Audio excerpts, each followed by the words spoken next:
नमस्कार। मंचासीन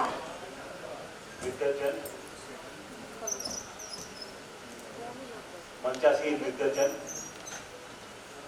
विभिन्न प्रांतों, जिलों, शहरों में ग्रामीण प्रवेश से आए छात्र छात्राएं, प्रधानाचार्य, विद्या भारती के संस्थापकगण, समाज सेवी और जो पिछले 1952 से समाज के अंदर एक जागृति पैदा कर रहे हैं शिक्षा के लिए, उनको मेरा नमन।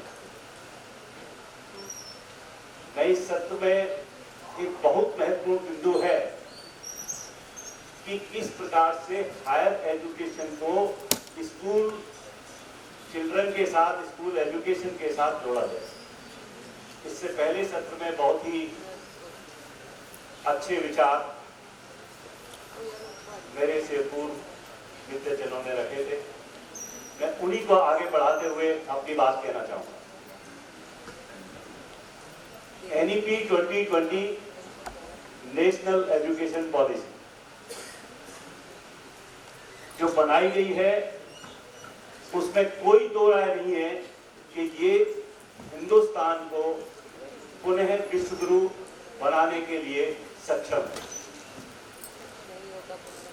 इससे सर्वांगीण विकास होगा, इसमें भी कोई दो राय नहीं।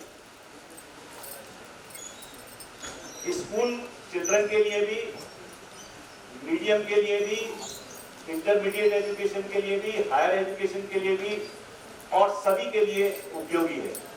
इससे हमें GR 50% भी लाने में सहायता मिलेगी। लेकिन सबसे बड़ा चैलेंज है, इसका एजुकेशन। उससे बड़ा चैलेंज है उस एजुकेशन की मॉनिटरिंग। और मैं अपनी बात यहां से शुरू करना चाहता हूं कि जब तक हमारे प्राइमरी एजुकेशन के छात्र छात्राएं पूरी तरह से सक्षम नहीं होंगे, हायर एजुकेशन का उत्थान नहीं होगा। अगर साइकोलॉजिकली हम देखें तो बच्चे का मानसिक विकास पूरी तरह से 5वीं और 8वीं वर्ष में होता है। और उस वर्ष के अंदर जब बच्चे का मानसिक विकास होता है और जब वो प्राइमरी एजुकेशन ले रहा होता है, उस समय हम लोगों ने एक शिक्षा ऐसी डेवलप कर रखी है कि हम बच्चे को वो पढ़ाते हैं जो हम चाहते हैं। हम बच्चे को वो नहीं पढ़ा रहे जो बच्चा चाहता है। बच्चे की जो जिज्ञासा है, बच्चे की जो क्वेश्चन पूछने की प्रवृत्ति है, उसको हम नकारते हैं। हम छात्र को ये कहने का अवसर नहीं देते, उसको ये मौका नहीं देते हैं कि वो अपनी बात, अपनी जिज्ञासा, उसके मन में बहुत सारे सवाल होते हैं। आप लोगों के छोटे बच्चे होंगे, मेरी भी ग्रैंड डॉटर है, 5 साल की है। मुझे बहुत अच्छा लगता है जब मैं शाम को उसके साथ 2 घंटे मैदान में खेलता हूँ। उसमें मैदान में खेलने के साथ मैं तो कभी समझता हूँ कि मैं उसको खिला रहा हूँ, मैं नहीं खिला रहा, वो मुझको खिला रही है। वो मुझसे ऐसे प्रश्न पूछती है, इतने अच्छे प्रश्न पूछती है कि उनसे कभी मुझे भी उनको पढ़ना पड़ता है। तो आप देखिए कि जो उनकी जिज्ञासा है, जो उनकी मन की जिज्ञासा है, जो वो देखते हैं समाज के अंदर, जो वो महसूस करते हैं, वो उनके प्रश्न के रूप में आपके सामने आते हैं।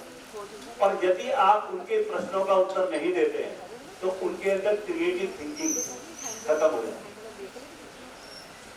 तो अगर हमें बच्चों की क्रिएटिव थिंकिंग जगानी है, उनकी क्रिएटिविटी जगानी है, तो उनके अंदर प्रश्न पूछने की आदत हमें डालनी पड़ेगी। और प्रश्न पूछने के साथ साथ उनका हमें उत्तर भी देना होगा। और उसके लिए हमें प्राइमरी शिक्षक जो है उनको बहुत अच्छी तरह से ट्रेन करना चाहिए। सुदेश जी से भी बात हो रही थी। सुदेश जी कह रहे थे कि master in school education, bachelor in school education, बिल्कुल ठीक बात है। ये जो BEd की जो टर्म है, ये बड़ी मिसलीडिंग है। ये टर्म भी जो है हमारे यहाँ से खत्म होकर के इसी तरह की टर्मोलॉजी, और खाली टर्म नहीं, उसके अंदर वास्तव में हम उन टीचर्स को, उन शिक्षकों को इस तरह से ट्रेन करें, उस तरह से उनको ज्ञान दें, उस तरह से उनको अभिव्यक्ति दें, उस तरह से उनको कम्युनिकेशन स्किल उनकी बढ़ाएं, जिससे कि वो बच्चों की जिज्ञासा को, बच्चों की क्यूरियोसिटी को, बच्चों की क्रिटिकल थिंकिंग को, क्रिएटिविटी को, उसको जागृत कर सकें। जब बच्चे की क्रिएटिविटी और क्रिटिकल थिंकिंग उसकी नीचे से निखर करके आएगी, तो जैसे वो ऊपर ऊपर स्टेप पर जाएगा, उसी तरह से वो अपनी एजुकेशन को, अपने मानसिक विकास को, अपने सारी चीजों को डेवलप करेगा। मेरा करीब 48 साल का शिक्षण का अनुभव है और मैं उसके आधार पर कह सकता हूं कि एक शिक्षक अच्छा शिक्षक तभी बन सकता है जब उसके स्टूडेंट्स ब्रिलियंट।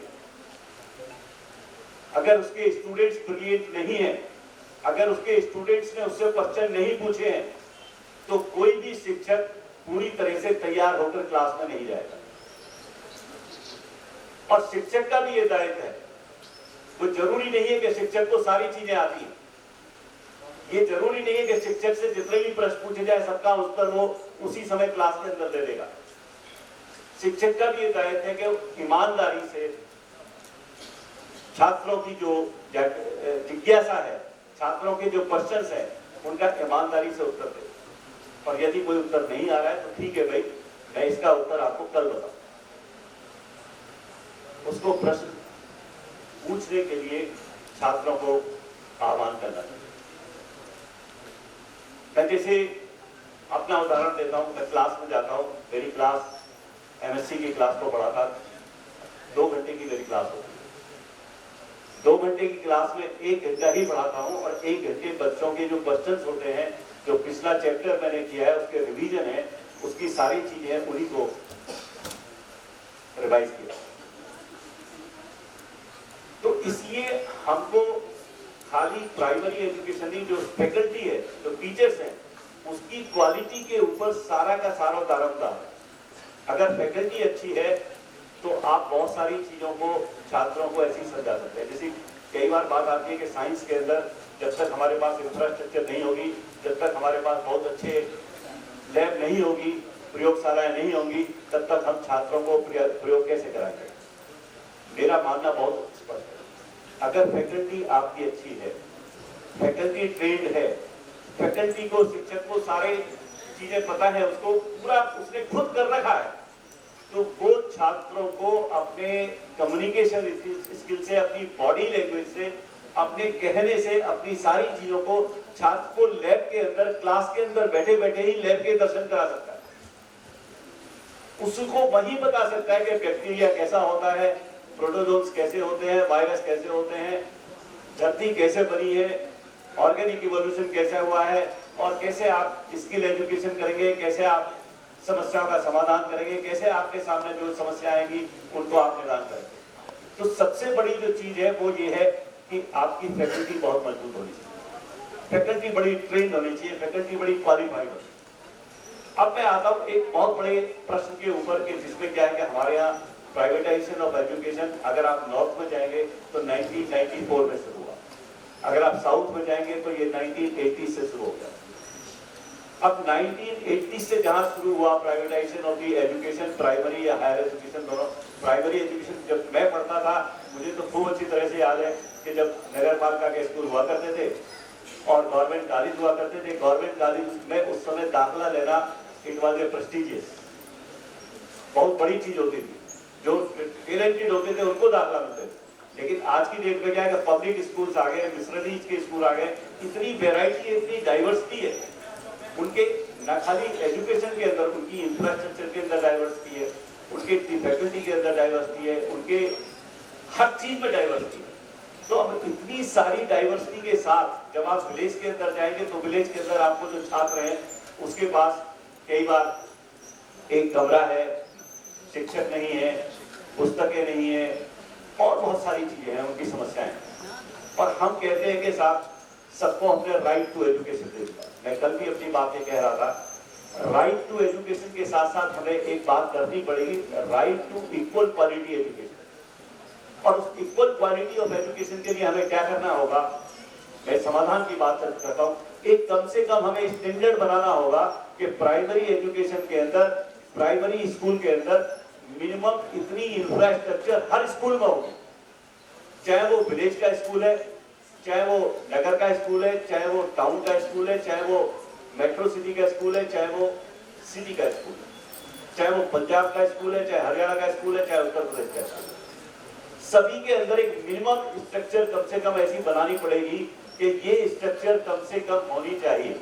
अब उस स्ट्रक्चर को सामाजिक रूप से डेवलप किया जाए या सरकार के सहयोग से डेवलप किया जाए या सोशल फंड से डेवलप किया जाए, वो एक चिंता का विषय है, क्योंकि हर चीज के लिए, इंफ्रास्ट्रक्चर के लिए पैसा भी जरूरी है।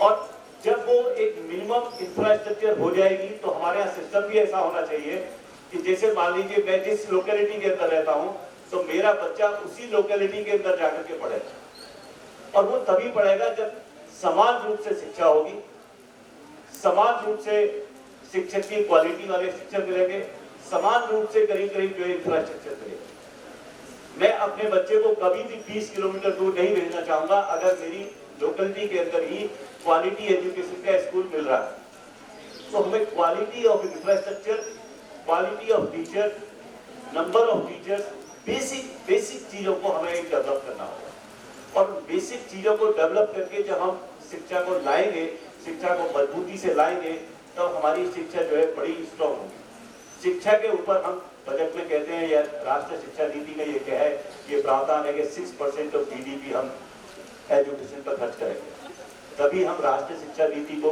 पूरी तरह से इम्प्लीमेंट कर पाएंगे। लेकिन क्या वास्तव में हम 6% खर्च कर पा रहे हैं? नहीं कर पा रहे। जैसा अभी मेरे से पहले पैनल में था कि 2% अगर हम जो कंपनीज का CSR है उसको भी अगर हम शिक्षा पे लगा दें तो भी हमारी शिक्षा बड़ी मजबूत होगी। तो हमें कुछ पॉलिसी ऐसी बनानी पड़ेगी जिससे कि हमारी शिक्षा की जो प्राइमरी एजुकेशन है उसकी नींव मजबूत हो, उसकी शिक्षा मजबूत हो।